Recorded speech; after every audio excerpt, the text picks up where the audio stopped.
नहीं है वो जा रहे हैं, उनको डूंगरपुर जाना है और काफी कार्यक्रम है। हमें खा पी के मजबूत रहना है, क्योंकि शरीर मजबूत होगा तो दिमाग मजबूत होगा, और दिमाग मजबूत होगा तो हमारे हक अधिकार के लिए हम तैयारी के साथ लड़ाई लड़ेंगे। हमारे यहाँ से आरएस भी बनाएंगे, आईएएस भी बनाएंगे और आईपीएस भी बनाएंगे आने वाले समय के अंदर। शिक्षा के क्षेत्र में एक बड़ी क्रांति लाने का काम करेंगे हम सब मिलके। मुझे 5 साल मिले हैं, मैं कोशिश करूंगा, लेकिन आपको इसमें साथ देना है। हम इस इलाके के अंदर शिक्षा के क्षेत्र में धीरे धीरे उसी लाइन पे आ जाएंगे।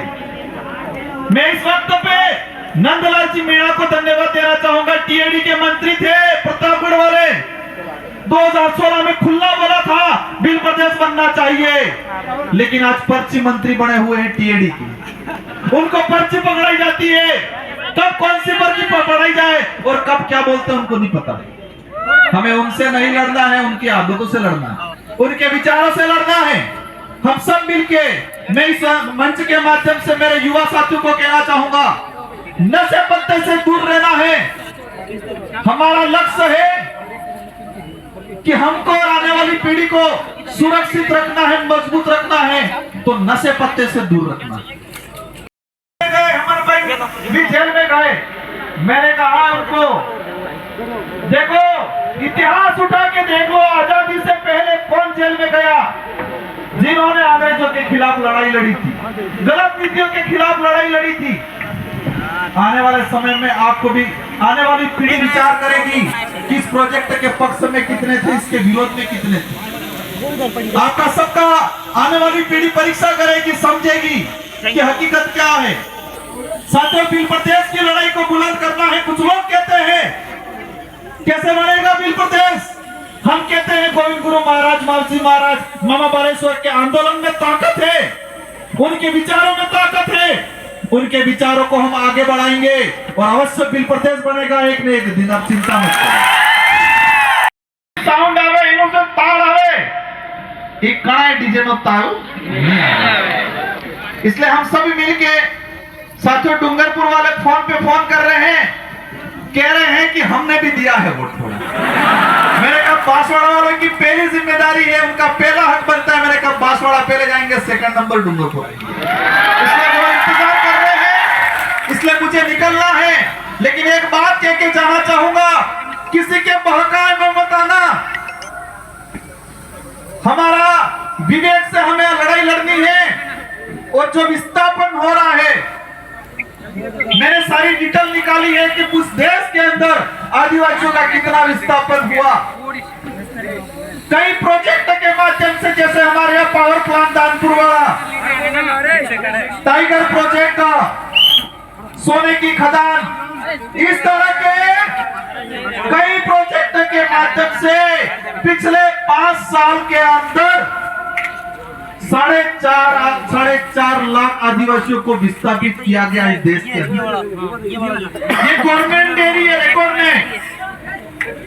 ये हमारे लिए एक दुखद बात है। पावर प्लांट वाली लड़ाई है, हमें संवैधानिक तरीके से इसको लड़ना है, क्योंकि ये प्रोजेक्ट हो, दूसरा प्रोजेक्ट हो, भविष्य में नुकसान हुआ, आने वाले आसपास के 100 किलोमीटर वाले लोगों को इसकी परेशानी का सामना करना। किसी फाइल को दिया होता, कोई काम दिया होता, लेकिन आज अवसर मिला है तो आपकी जिम्मेदारी बनती है। हम ये नहीं करेंगे अब इस कार्यक्रम में आओ, लेकिन मैं आने वाले समय के लिए भी हमारे कर्मचारी, अधिकारियों, भाई नेताओं से कहना चाहूंगा, विश्व आदिवासी दिवस की छुट्टी मिली है तो आपकी जिम्मेदारी बनती है कि उस दिन आप अपने परिवार को बताओ, अपने गांव में बताओ कि आदिवासी दिवस क्यों मनाया जा रहा है, कब घोषित हुआ, इसका उद्देश्य क्या है। आदिवासी समुदाय के लिए संविधान में क्या प्रावधान है, कितना आरक्षण मिल रहा है, जल जंगल जमीन के लिए कौन लड़ रहा है, ये आपको आपके परिवार में, आपके गांवों में बताने की जरूरत है। लेकिन वो कई जने तो बता रहे हैं, कई जने घर पे बैठे डरते हैं। सरकार के गुलाम, वो डरते डरते ही चले जाएंगे। Very good. हमें हमारा फर्ज है उनको जगाना है, क्योंकि ये लड़ाई मेरे अकेले की नहीं है, आपके अकेले की नहीं है, लड़ाई सबकी है। ये लड़ाई सिर्फ आदिवासी समुदाय की नहीं है, ये लड़ाई मानव मात्र की है। हर धर्म, हर समुदाय, हम सबकी लड़ाई है। क्योंकि आदिवासी जो लड़ाई लड़ रहा है, प्रकृति को बचाने की लड़ाई लड़ रहा है। और प्रकृति रहेगी, जल जंगल जमीन रहेगा, तो ऑक्सीजन सबको मिलेगी। और ऑक्सीजन सबको मिलेगी तो जिंदा सब रहेंगे। और ऑक्सीजन नहीं मिलेगी तो जिंदा कोई नहीं रहेगा।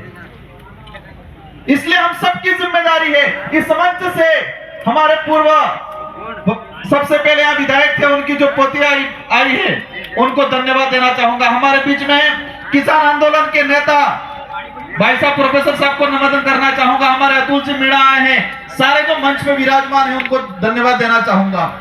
2 सांस्कृतिक टीम आई, एक असम से आई। इनसे हमको सीखना चाहिए। वो खुद बजाते हैं, खुद गाते हैं और खुद नाचते हैं। वो डीजे की जरूरत नहीं पड़ती उनको। और यही हमारा कल्चर है। मैं चाहूंगा पिछली बार आने वाले समय में बांसवाड़ा का कल्चर टीम तैयार हो, डोलने कुड़ी हाथिया पड़े। आज विश्व आदिवासी दिवस का राजकीय अवकाश घोषित किया गया। कर्मचारी भाई घर पे जाके सोरा होकर बाकरा के ही ने सप के ही जोए। अगर भाई ये विचारधारा ने काम नहीं किया होता, हमारे पुरखों ने संघर्ष नहीं किया होता, तो 1994 में यूएन द्वारा विश्व आदिवासी दिवस घोषित नहीं हुआ होता। और विश्व आदिवासी दिवस घोषित नहीं हुआ था तो हम 2015 से 18 तक संघर्ष नहीं करते। और हम संघर्ष नहीं करते तो हो सकता है विश्व आदिवासी दिवस की आज छुट्टी नहीं मिली होती। कुछ बड़े नेताओं का, कुछ हमारे समाज का सर्टिफिकेट लगा के, नौकरी लग के, वर्दी पहन ली, व्हाइट ड्रेस पहन ली, वो कहते थे हमको निमंत्रण दिया है। मैंने कहा भाई मेरे या किसी की शादी नहीं है कि निमंत्रण भेजेंगे। हमारे पुरखों के संघर्षों की वजह से, हमारे पुरखों के लोकतांत्रिक गणराज्य व्यवस्था की वजह से यूएन ने यह दिवस घोषित किया गया है। यह हमारा सबका दिवस है। यह किसी एक का कार्यक्रम नहीं है, यह हमारा सबका कार्यक्रम है। हमारी सबकी जिम्मेदारी बनती है कि हम विवेक से, हम स्वेच्छा से आए, इस दिवस को धूमधाम तरीके से मनाएं। अधिकार को बेचने का काम करते थे और ये समाज चाह गया है, समझ गया है, लड़ने को तैयार हो गया, इसलिए उनको लगता है माहौल बिगड़ गया। साथियों मैं समझता हूं हमारे व्यवस्थापकों ने बहुत मेहनत की, दिल से रात दिन तपड़ रहे थे ये, लेकिन बारिश थोड़ी ज्यादा होगी इसलिए अव्यवस्था होगी। मैं समझ रहा हूं, मुझे तकलीफ है इस बात की, लेकिन बांसवाड़ा के इतिहास में पहली बार विश्व आदिवासी दिवस जिला मुख्यालय पे और इतने बड़े पैमाने पे मनाया जा रहा है। और आज उस इतिहास के आप गवाह हो और आने वाली पीढ़ी उसी जिला मुख्यालय पे हम सब आने वाले साल धूमधाम तरीके से दोबारा मनाएंगे। और जितनी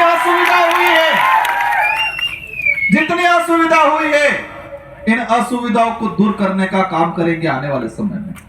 आरक्षण का कितना प्रावधान है, पैसा एक्ट क्या है, रूढ़िगत ग्राम सभा का क्या पावर है, सरकार की क्या योजना है आदिवासी समुदाय के लिए, केंद्र सरकार कितना पैसे देती है टीएडी के तहत, राज्य सरकार कितना पैसा देती है, यह आदिवासी समुदाय को बताने की जरूरत थी, लेकिन इन लोगों ने नहीं बताया,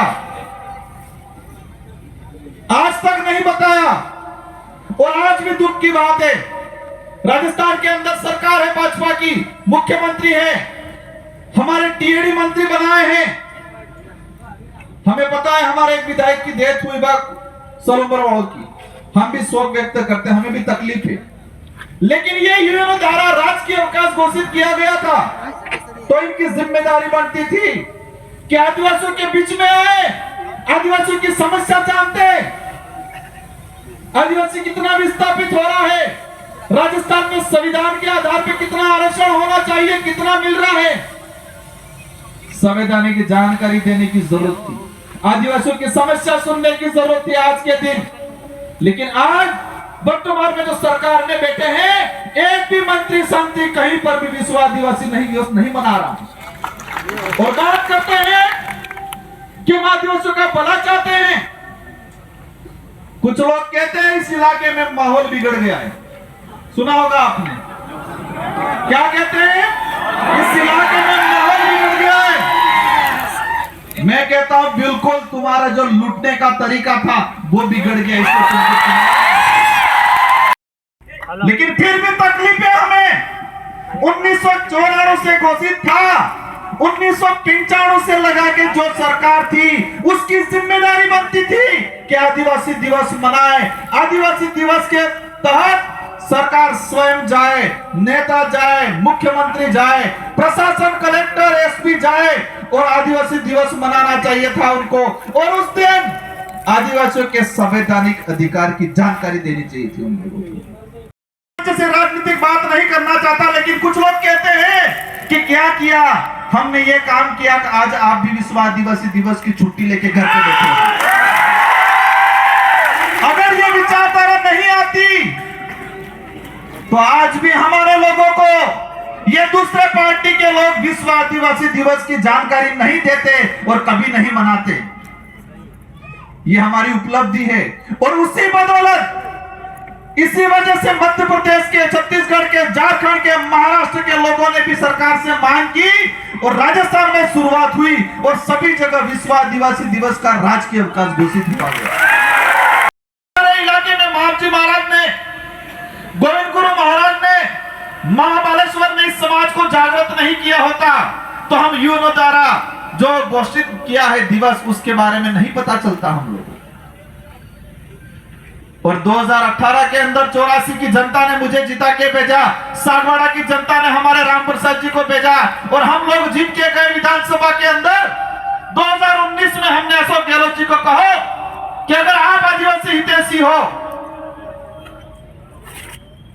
योनो द्वारा 1994 में विश्व आदिवासी दिवस घोषित किया गया है, तो आपको राजस्थान के अंदर इसको राजकीय अवकाश घोषित करना पड़ेगा। ये डिमांड रखी हमने और 2019 के अंदर ही तत्कालीन सरकार ने मजबूरी बनी इनकी, हमने दबाव बनाया, हम 2 विधायक थे, दबाव बनाया और राजकीय अवकाश घोषित हुआ विश्व आदिवासी दिवस। राजस्थान के अंदर वसुंधरा मैडम मुख्यमंत्री थी, उन तक मैसेज गया कि डूंगरपुर जिले के अंदर विश्व आदिवासी दिवस के दिन लाखों लोग एकत्रित हुए, पूरा जिला जाम हुआ और उसी दौरान वसुंधरा मैडम ने एक छीक अवकाश की घोषणा कर दी पूरे राजस्थान के अंदर विश्व आदिवासी दिवस। मैं इस इतिहास को और इस दिवस के महत्व को इसलिए बता रहा हूं कि हमें पता होना चाहिए कि विश्व आदिवासी दिवस कब बनाया, कब शुरू हुआ, किसकी मेहरबानी है। ये आप सबकी इस विचारधारा की, गोविंद गुरु महाराज की, संत सुरमाल महाराज की, मालची महाराज की, मामा बालेश्वर की, इस तपोभूमि की, उनके विचारों की मेहरबानी की वजह से आज मनाया जा रहा है। मैं आदिवासी परिवार की विचारधारा, भील प्रदेश विद्यार्थी मोर्चा, इस विचारधारा को धन्यवाद देता हूं कि हमारे इलाके के अंदर 2015 से यह संगठन ने काम किया, संघर्ष किया, जनता को बताया, नेता को बताया कि विश्व आदिवासी दिवस घोषित किया गया है यूएनओ के द्वारा 1994 में। 1994 से 2015 तक हमारे भारत के किसी भी कोने में नहीं मनाया जा रहा ढंग से। कोई भी सरकार, कोई भी नेता इस दिवस को मनाने की रुचि नहीं ले रहा है। और भी प्रदेश विद्यार्थी मोर्चा, आदिवासी परिवार, अन्य सामाजिक संगठनों द्वारा शुरुआत किया। मुझे वो दिन याद आ रहा है कि डूंगरपुर जिले के अंदर 2016 में हम विश्व आदिवासी दिवस मनाने के लिए स्पोर्ट कॉम्प्लेक्स मांगा, लक्ष्मण मैदान मांगा और प्रशासन ने हमको कहा कि ये दिवस नहीं मना सकते हो, हमको